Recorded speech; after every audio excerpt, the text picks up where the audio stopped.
Oke, kembali lagi di channel Reva Ave Official.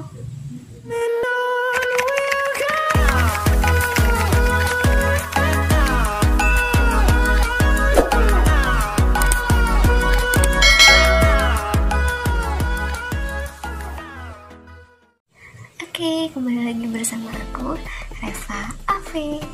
Oke, di konten kali ini aku akan membahas tentang tempat-tempat mistis yang ada di Bondowoso. Nah, kenapa Bondowoso? Karena ada salah satu teman aku yang request, "Kak, tolong bawain dong tentang cerita mistis Bondowoso."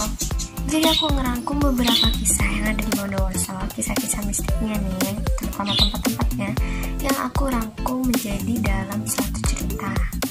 Dan faktor lain kenapa aku bawain tempat-tempat mistis di Bondowoso, untuk kalian yang belum tahu nih, aku kota kelahirannya tuh di Bondowoso, gengs. Jadi untuk hari ini aku akan bawain kalian cerita tentang tempat-tempat angker di kota kelahiranku. Untuk kalian yang belum tahu dan penasaran, stay tune terus.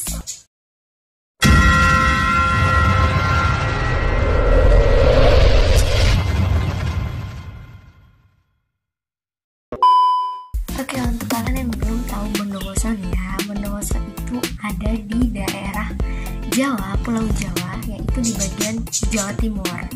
Nah, Bondowoso ini terletak di antara kota Jember, kota Situbondo, ada juga kota Probolinggo. Untuk kalian yang mau main-main ke kotaku, main-main ya.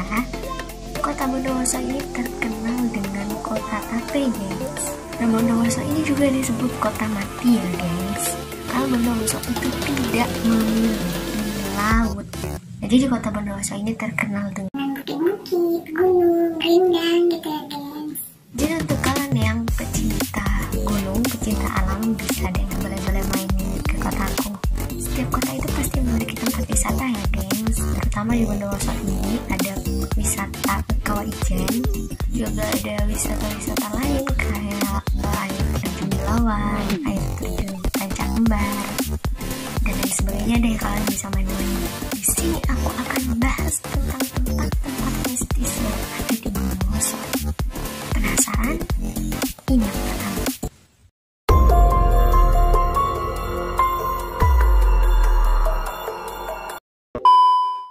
Oke, yang pertama adalah Gunung Piramid. Nah, Gunung Piramid ini ya, sekedar info nih, kalau aku keluar pintu rumah, terus ada di depan halaman rumah aku toleh tuh ke barat, udah kelihatan.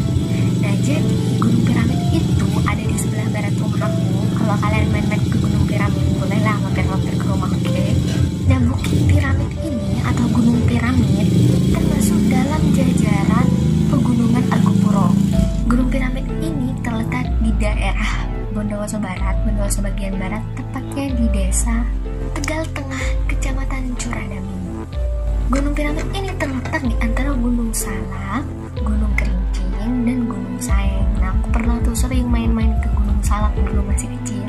Kenapa Gunung Piramid ini dinamain piramid? Nah, emang dari jauh tuh yang kelihatan kayak piramid di Mesir gitu, gengs. Nah, di ujung puncaknya itu, di puncaknya nih, biasanya kalau orang daki kan pasti tujuannya adalah puncak. Itu lebarnya hanya sekitar 5 meter.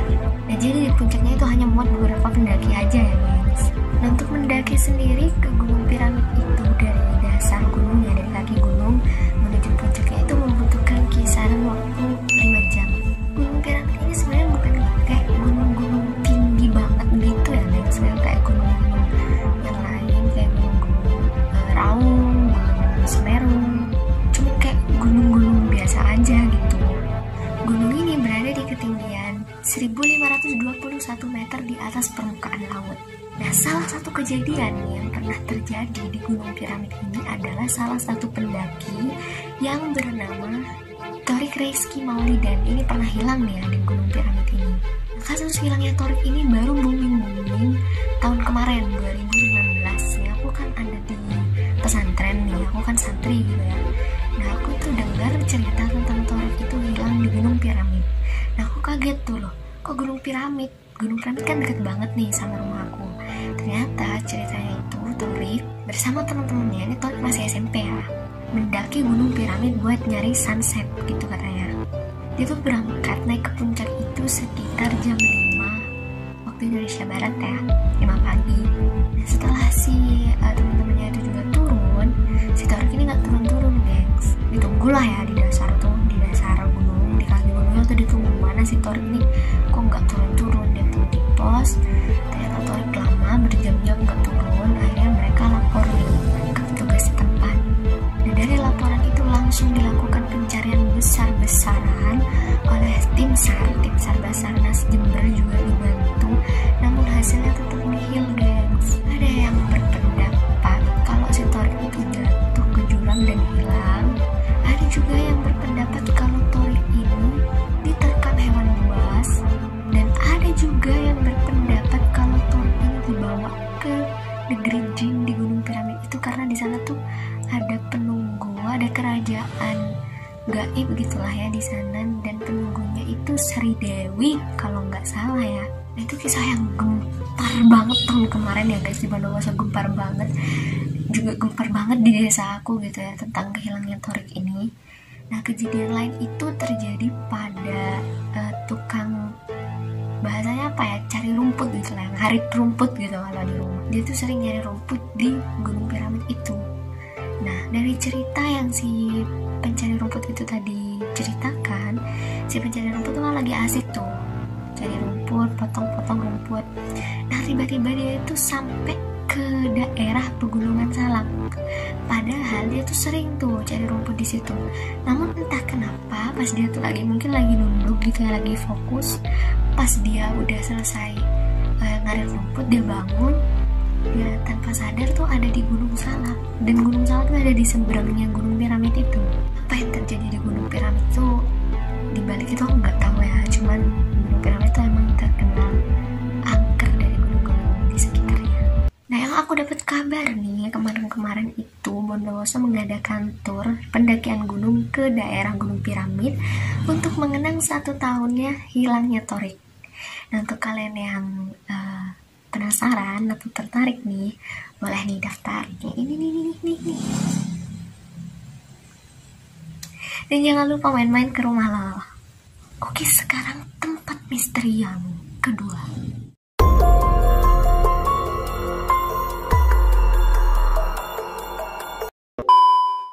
Pemandian Tasnan. Nah, Pemandian Tasnan ini juga dulu menjadi kolam favorit pemandian aku ya gengs.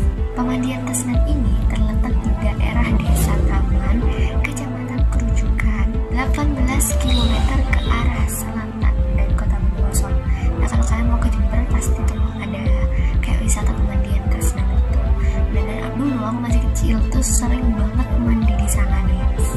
Nah, tempatnya tuh asik ya, adem banget gitu. Kalau aku lihat tuh dulu, aku inget tuh di sana tuh rimbun, pohon-pohon, ada juga taman-taman gitu. Usut punya usut deh, aku baru tahu setelah aku membawain konten ini, aku baru paham kalau pemandian Tasnan ini ternyata bekas peninggalan Belanda guys.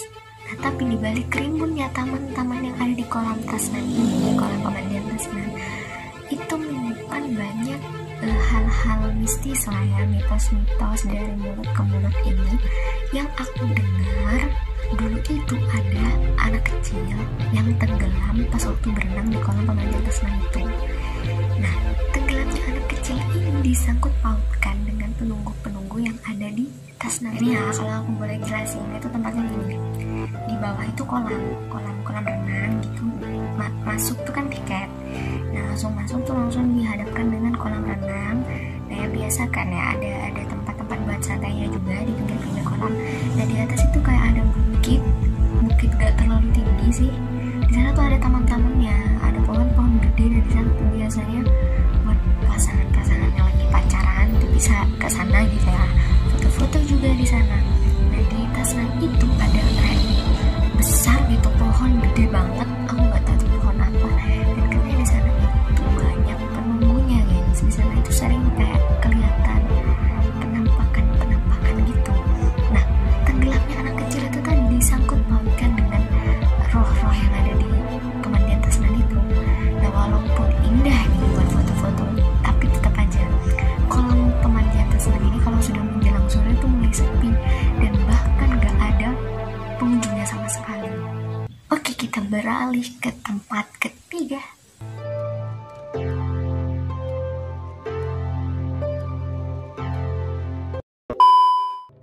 Sanggrahan Sumberwuluh ini adalah bekas rumah-rumah kolonial Belanda ya gengs. Nah tempat rumah ini nih dibuat sebagai tempat peristirahatan orang-orang yang mau mendaki ke Kawah Ijen. Nah, di rumah ini nih kesan-kesan Belandanya tuh masih terasa banget ya gengs. Arsitekturnya dan di sana itu juga kayak kalau kita singgah di sana tuh kayak nuansa Belandanya tuh masih kecium banget. Nah rumah ini kerawat ya, dari mulai ada ya kayak sofa, fasilitasnya ya, karena di sana tuh juga dibuat tempat base camp atau peristirahatan tempat pendaki gunung lainnya. Nah tapi dibalik keindahan rumah Belanda ini tersimpan banyak cerita-cerita horornya gengs. Warga-warga sekitar itu dan juga para pendaki yang pernah singgah di rumah itu berkata pernah nih ya sesekali melihat sosok noni-noni Belanda. Dan juga salah satu tim penjelajah nih pernah singgah di rumah sana itu, katanya pas waktu duduk-duduk nih ya lagi ngobrol-ngobrol gitu, mereka itu mendengar kayak suara berisik-berisik pesta gitu guys. Jadi kayak mereka tuh di sana tuh udah malam duduk-duduk ngopi lah intinya, kalau cowok kan gitu ya. Dan di sana tuh kanan kiri tuh udah sepi, udah tidur semua, tapi mereka tuh dengar kayak ada pesta gitu. Oke, kita lanjut ke tempat berikutnya.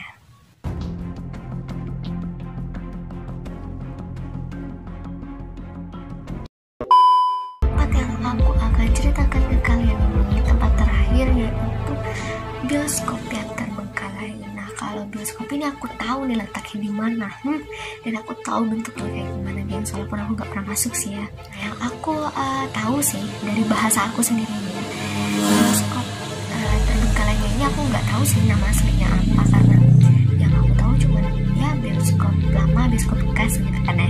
Nah bioskop terbengkalai ini ya gengs, kalau dari bahasa di rumah itu terletak di daerah desa Kampung Teplek. Kalau nggak salah nih, kalau aku nggak bingung arah di sana, si bioskop ini letaknya ngadep ke utara tuh. Dia tuh pas ada di pinggir jalan, jadi ngadepnya tuh ke jalan gitu. Dan bioskop terbengkalai ini udah nggak dipakai sejak tahun 2004 guys. Dan kabarnya di sana itu sering dijadikan tempat pembuangan jin atau setan. Jadi kak, kalau orang-orang biasanya kan kalian pasti tahu ya, ahli-ahli yang bisa nangkep jin gitu ditaruh di botol gitu kan. Nah nanti jinnya tuh dibuangnya kemana? Nah banyak yang dibuang ke bioskop itu. And dulu aku masih SD nih, aku sebenarnya sering dengar kabar atau cerita bahwa di bioskop itu dulu sering dijadikan tempat yang kurang senonoh lah ya, intinya dibuat tempat-tempat ya kalian tahu lah ya, kalau pasangan kayak gimana hilaf cina itu pastinya enggak banget gitu kan di sana. Nah di sana itu kalau kondisinya nih aku pernah dengar, pernah tahu di sana tuh udah kayak nggak kerawat banget, tapi di sana tuh tetap masih kayak utuh, ada kursi-kursi jejer gitu. Di depan tuh ada layarnya, cuman ya kurangnya di sana sudah banyak yang lapuk gitu ya bangunan-bangunannya. Di sana itu di depan si bioskop itu dipasangin kayak pagar bambu gitu. Kalau dulu masih aku SD tuh nggak ada pagar bambunya guys, jadi nyentrong vulgar gitu lah bangunannya kelihatan. Nah tapi kalau sekarang tuh udah dipapahin pagar dari bambu gitu. Seperti tempat-tempat angker yang lain ya, sama aja. Di sana itu katanya banyak terdapat ya penampakan jin. Kalian bisa tahu di sana juga banyak terdengar suara-suara tangisan orang gitu katanya, atau orang-orang sana gitu ya, warga-warga sekitar. Karena di sana tuh juga ya deket sama jalan, juga ada rumah warga juga gitu. Tapi kalau logisnya ya, kalau udah tempat dibuat pembuangan jin dan setan yang nggak mungkin nggak angker lah gengs, pasti banyak penghuninya ya kan. Lebihnya itu ya Allah, hanya Allah lah ya yang tahu. Nah oke, itu tadi tempat-tempat angker yang ada di Bondowoso. Untuk kalian yang tertarik, ayo datang ke Bondowoso. Oke guys, untuk kalian yang suka video ini jangan lupa like di bawah, bisa komentar juga dan request cerita kayak temen aku tadi nge-request tentang misteri Bondowoso di sini. Untuk kalian yang mau request request cerita juga boleh kok. Kalau aku lupa aku bawain. Jangan lupa follow Instagram aku. Dan yang terpenting jangan lupa klik tombol subscribe di bawah. Aktifkan lonceng notifikasi agar kalian dapat mengetahui kalau channel Reva Avenila